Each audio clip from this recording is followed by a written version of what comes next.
Hey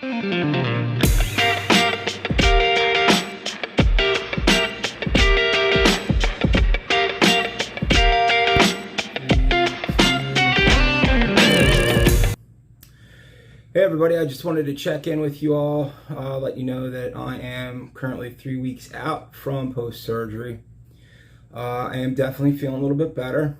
I have now gone from a walker to a cane, which has been interesting. I'm not really used to that, so I'm struggling a little bit with, using the cane.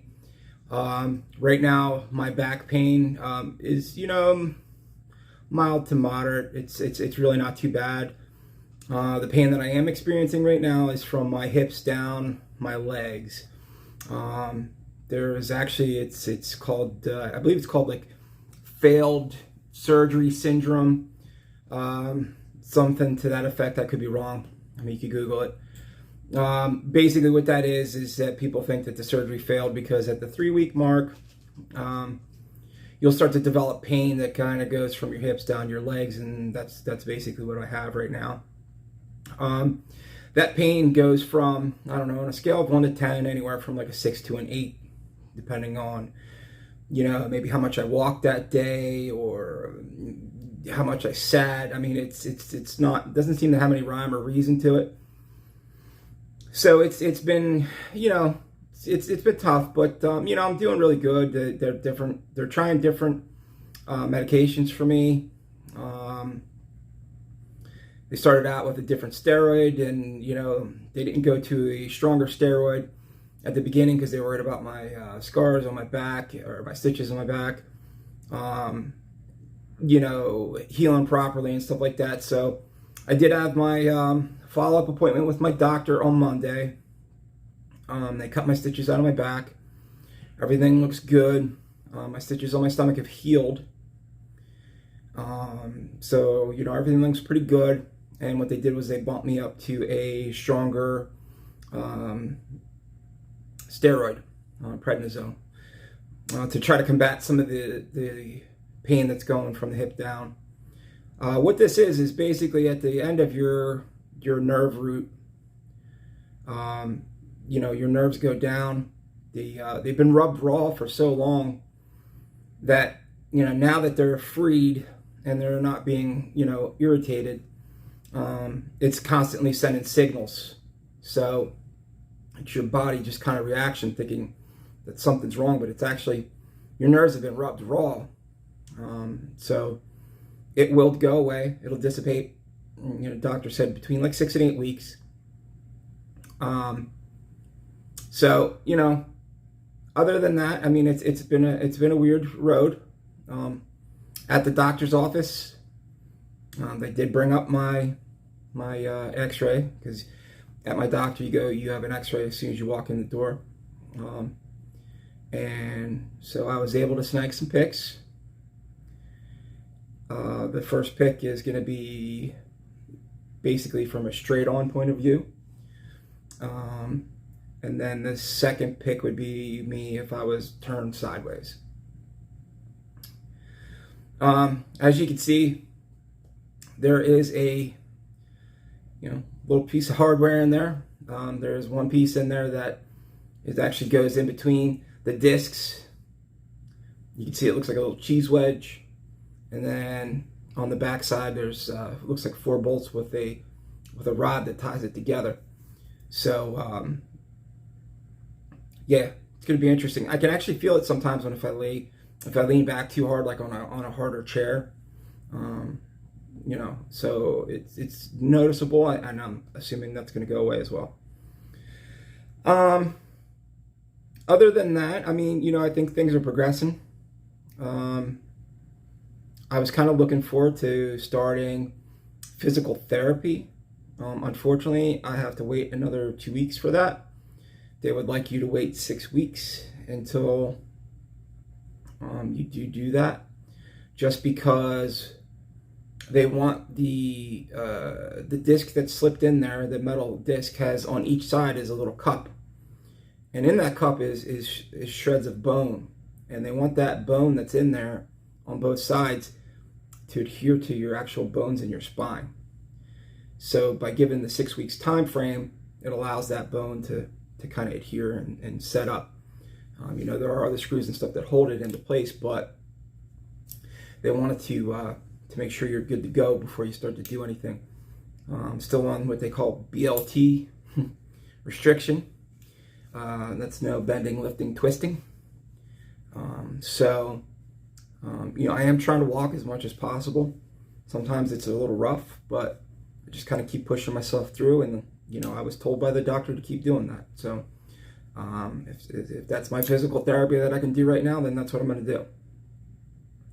I think my main objective is to make it through physical therapy and get on the bike by August. Doctor said I could do August, so we'll see what happens. As far as the channel goes, I did slack off. I said I was going to provide a video every 3 weeks, or every Wednesday, sorry. And I know it's been a couple of weeks, but in reality, what happened was I was in so much pain that I really didn't feel like I was going to make a good product. I do believe that this channel will work based on consistency. You guys knowing that every Wednesday a video is going to come out. I will do my best to adhere to that. I do have feelers out right now as far as a couple people that I want to interview right off the bat. And then I'm going to work my way forward with that. I think right now a lot of it is technical. Whether it's setting up mics at my house to do a one-on-one interview, or if it's doing the Zoom interviews and recording it that way and then having to edit it down. I'm also, taking the time when I can to learn how to use some video editing tools. I found some other tools that are definitely going to be helpful in the process. Help create thumbnails, help create some like montages, stuff like that. Because eventually I want to do, incorporate some ride videos, even if it's just incorporating some, ride snippets at the beginning and end of the show, just to kind of make it look a little bit more slick. But, the main purpose of this channel is going to be about sober riders, whether they're independent, clubbed, or not. It doesn't matter. If you ride a motorcycle and you're sober, I want to see if I can get you to interview. I don't know, I'm going to try to do one, maybe 2 a week. If I can do 2 and then try to edit it down this way, I always have something in the can ready to go. That'd be great. We'll see what happens. Hopefully in my mind, it works out like I anticipate, where I don't have any problems trying to get people to interview. So, I'm looking forward to doing this. Really excited to kind of open up our world to you guys. I'm going to assume that the majority of people are going to be sober people, so they might know about some of this stuff. But there are a lot of sober people out there that don't know there's clean and sober bikers. I think I even said it on one of my videos prior that, I was in New Orleans and a group of us went to an AA meeting down there, and, that meeting almost like stopped dead in its tracks because they couldn't believe that there was clean and sober bikers. And there's plenty of us out there. And like I said, club, no club, doesn't matter. It's just about, being clean and sober and being in this lifestyle. I think a lot of the media puts a bad rap on the biker community. And, that's really not the case. There's plenty of good people out there. And not all of us are drug addicts and drunks. I don't know what the split would be, but I know there's not all of us. And I think it could be pretty interesting for a lot of you people. Again, I'm going to try to get people from all over the U.S. So we have different styles, different ideas, different things, how, sometimes this works here, sometimes it doesn't work there. And, I want to hear about all that stuff, and I want to present it to you guys so you can Watch, listen, learn. Again, this isn't about protocol. This is nothing to do with biker news. This is just straight up, two people sitting down, enjoying each other's time, talking about how they got interested in riding. What was the first bike you had? Whether you're in a club or not in a club, maybe how long you've been sober. What group are you in? Are you NA, AA? All that stuff, man. I want it to be like two people just sitting down, having a good time talking, shooting shit. But you guys get to have a little inside peek on what it is. So with that, I'm going to sign off for today. Please like and subscribe. It will help me out a lot. It's more about just trying to spread the word.